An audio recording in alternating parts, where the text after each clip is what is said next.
Hello friends, welcome to sharp kids. இன்றைக்கி என்ன பார்க்க போகிறோன்னா, டான் பப்ளிகேஷன்ஸோட ஹிந்தி சுபோதினின்ற புக்கில் grade 6 lesson number 2. Lesson number 2 என்னென்னா, வித்யாலய் மே கேல் கூத். அதாவது ஸ்கூலில் விளையாட்டுத்துறைக்கு கொடுக்குற இம்பார்ட்டன்ஸை பற்றி தான் இந்த லெசன் ஃபுல்லாக இருக்கும். ப்ளே இன் ஸ்கூல். லெசனுக்கு போகிறதுக்கு முன்னாடி என்னுடைய சேனலை ஃபஸ்ட் டைம் பார்க்குறவங்க சப்ஸ்கிரைப் பண்ணிக்கோங்க. உங்களுக்கு பிடிச்சிருந்தால் லைக்ஸும் கமெண்ட்ஸும் கொடுங்க. இப்போ லெசனுக்குள்ளே போகலாமா? வித்யாலய் மே கேல்கூத். வித்யாலய் அப்படின்னா ஸ்கூல், கேல்கூதுன்னா விளையாட்டு, கேம்ஸு சொல்லலாம், ப்ளே சொல்லலாம். இதை ஷார்ட்டாக எதுக்காக இதனோட இம்பார்ட்டன்ஸ் சொல்கிறாங்கன்னா, விளையாட்டு தான் ஹெல்த்தை கொடுக்கும், அந்த ஹெல்த்து தான் வெல்த் அப்படின்றத சொல்கிறதுக்கு தான் இந்த லெசன். கேல்கூத் ஜீவன் கா அவசியக் அங்கு ஹை. அவசியக் அப்படின்னா ரொம்ப முக்கியமான ஒரு அங்கம். கேல்கூத் அப்படின்றது கேம்ஸு வாழ்க்கையில் ஒரு அவசியமான பகுதி. வித்யார்த்தி ஜீவன் மே இஸ்கா மகத்துவ குச் அதிக் ஹி ஹை. வாழ்க்கையில் விளையாட்டு ரொம்ப முக்கியம். அதுவும் வித்யார்த்தி ஜீவன். வித்யார்த்தி அப்படின்னா ஸ்டூடெண்ட்டுன்னு அர்த்தம்.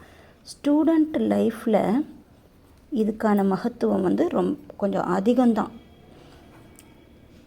यह शारीरिक एवं मानसिक विकास में बहुत मदद करता है. இது அப்படின்னா இங்கே விளையாட்டு சொல்கிறாங்க. விளையாட்டு ஷரீர்னா உடல் ரீதியான, அதாவது ஃபிசிக்கலாகவும், ஏன்னா அண்ட் மானசிக் மன ரீதியாகவும், mentally, physically or mentally. Development, விகாஸ்னா டெவலப்மெண்ட், அதாவது உடல் ரீதியான வளர்ச்சிக்கும் மன ரீதியான வளர்ச்சிக்கும் மிகவும் உதவி செய்கிறது விளையாட்டு. அதனால் வித்யார்த்தியோங்கோ, அத்தகனா தேர்ஃபோர், ஆகையால் அப்படின்னு அர்த்தம். विद्यार्थियों विद्यालय में होने वाली खेलकूद की गतिविधियों में नियमित रूप से भाग लेना चाहिए. அதனால் என்ன பண்ண, நம்ம ஸ்டூடெண்ட்ஸு அவங்க ஸ்கூலில் இருக்கக்கூடிய விளையாட்டு துறைகளில் அங்கே இருக்கக்கூடிய கதிவிதியான ரூல்ஸ் அண்ட் ரெகுலேஷன்ஸ், அங்கே ஸ்போர்ட்ஸுக்குன்னு சில ரூல்ஸ் கண்டிஷன்ஸ் வச்சுருப்பாங்க, அதெல்லாம் தெரிஞ்சுக்கிட்டு முறையாக அதில் போய் கலந்துக்கணும். பாக் லேனா சாஹியேனா பார்ட்டிசிபேட் பண்ணணும். இசே சிக்ஷா கா அனிவாரிய அங் மான்னா சாஹியே. இதை கல்வியில் ஒரு முக்கியமான அங்கமாக கருதப்படுகிறது, நம்ம கருதணும் நம்ம. சபி வித்யாலயோं में, எல்லா பள்ளிக்கூடங்களிலும் கேல்கூத் கே பிரஷிக்ஷன் கி விவஸ்தா ஹோனி சாஹியே. அதாவது எல்லா ஸ்கூல்லையுமே விளையாட்டுக்கு அப்படின்னு சரியான முறையான ட்ரைனிங் கொடுக்க வேண்டியது, அதுக்கான இம்பார்ட்டன்ஸ் கொடுக்கறது ரொம்ப அவசியம். அதாவது சரியான ட்ரைனிங் கொடுக்கறதுக்கான அரேஞ்ச்மெண்ட்டை அவங்க பண்ணணும் ஸ்கூலில். हमारा देश खेलकूद के मामले में विश्व स्तर पर पिछड़ा हुआ है. நம்மளுடைய நாடு இந்த விளையாட்டு துறையில் இந்த உலக அளவில் பார்த்தா பின்தங்கி இருக்குதான். பின்தங்கி இருக்குது. इसका प्रमुख कारण, அதுக்கான முக்கியமான காரணம் विद्यालयों में खेल की सुविधाओं का अभाव தத்தான அண்டு. அதுக்கு காரணம் பள்ளிக்கூடங்களில் விளையாட்டுக்கான ஃபெசிலிட்டிஸ், சுவிதாவோன்னா ஃபெசிலிட்டிஸ் வந்து பற்றாக்குறையாக இருக்கிறது. அண்ட் கேலோं के प्रति ருச்சி கம்மை. ஸ்டூடெண்ட்டுக்கு விளையாட்டு மேலே இன்ட்ரெஸ்ட் கம்மியாக இருக்கிறது. இதுக்கெல்லாம் தான் உலகத்தர அளவில் அவங்களால டெவலப் ஆக முடியாமல் பின்தங்கி இருக்காங்க. இங்கே ருச்சினா இன்ட்ரெஸ்ட், அருச்சினா இன்ட்ரெஸ்ட் இல்லாமல் இருக்கிறது. அருச்சி கம்மைன்னு கொடுத்துருக்காங்க, இங்கே வரக்கூடாது. अनेक विद्यार्थियों में खेल प्रतिभा छिपी होती है. நிறைய ஸ்டூடெண்ட்ஸ் கிட்ட விளையாட்டு துறையில் டேலண்ட் வந்து மறைஞ்சிருக்கு. அதாவது விளையாட்டில் இருக்கக்கூடிய திறமை ஒளிஞ்சிருக்குது.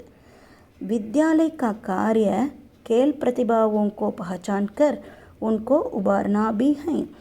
ஸ்கூல்ஸ்னுடைய காரியனா செயல். ஒரு ஸ்கூலினுடைய முக்கியமான வேலை என்னென்னா, அது விளையாட்டுத்துறையில் டேலண்ட்டாக இருக்கிறவங்கள பஹச்சான்கர் கண்டுபிடிச்சு, உன்கோ உபார்னா பிஹை, அவங்கள வெளிக்கொண்டு வந்து அவங்கள டெவலப் பண்ண வைக்கணும். அத்தக विद्यालयों में शिक्षा के समान खेलकूद को भी अनिवार्य बनाना चाहिए. அப்போ தான் ஸ்கூலுங்களில் பள்ளிக்கூடங்களில் சிக்ஷா கே சமான் கல்விக்கு ஈக்குவலாக விளையாட்டுத்துறையை கூட நம்மளால் முக்கியத்துவம் கொடுத்து அவங்கள பர்ஃபார்ம் பண்ண வைக்க முடியும். அந்த மாதிரி செய்யணும். அதாவது அவங்க விளையாட்டுத்துறையிலையும் பசங்களை முன்னேற்றி விடணும். यदि विद्यालयों में खेलों के लिए उचित प्रबंध किया जाता तो अंतर्राष्ट्रीय स्तर पर भारत अच्छा प्रदर्शन करेगा. அது மாதிரி செஞ்சோம்னா ஸ்கூலுங்களில் விளையாட்டுக்கு இம்பார்ட்டன்ஸ் கொடுத்தா அதிகமான முக்கியத்துவம் கொடுக்கறதுக்கு ஏற்பாடு செஞ்சாங்கன்னா அந்தராஷ்டிரிய ஸ்தர் பர் இன்டர்நேஷ்னல் லெவலில் கூட இந்தியா ஒரு நல்லா பர்ஃபார்ம் பண்ணுவாங்க. इससे विद्यार्थी के स्वास्थ्य में भी सुधार होगा. இதனால் ஸ்டூடெண்ட்டினுடைய ஹெல்த்தும் நல்லாயிருக்கும், அவங்க உடல் ஆரோக்கியமாகவும் இருப்பாங்க. இன்டர்நேஷ்னல் லெவல்லையும் இந்தியா பெஸ்ட்டாக பர்ஃபார்ம் பண்ணுவாங்கன்னு சொல்கிறாங்க. விளையாட்டுத்துறைக்கும் இம்பார்ட்டன்ஸ் கொடுக்கணும் ஸ்கூலில் அப்படின்றது தான் இந்த லெசனுடைய மெயின் கருத்து. தேங்க்யூ.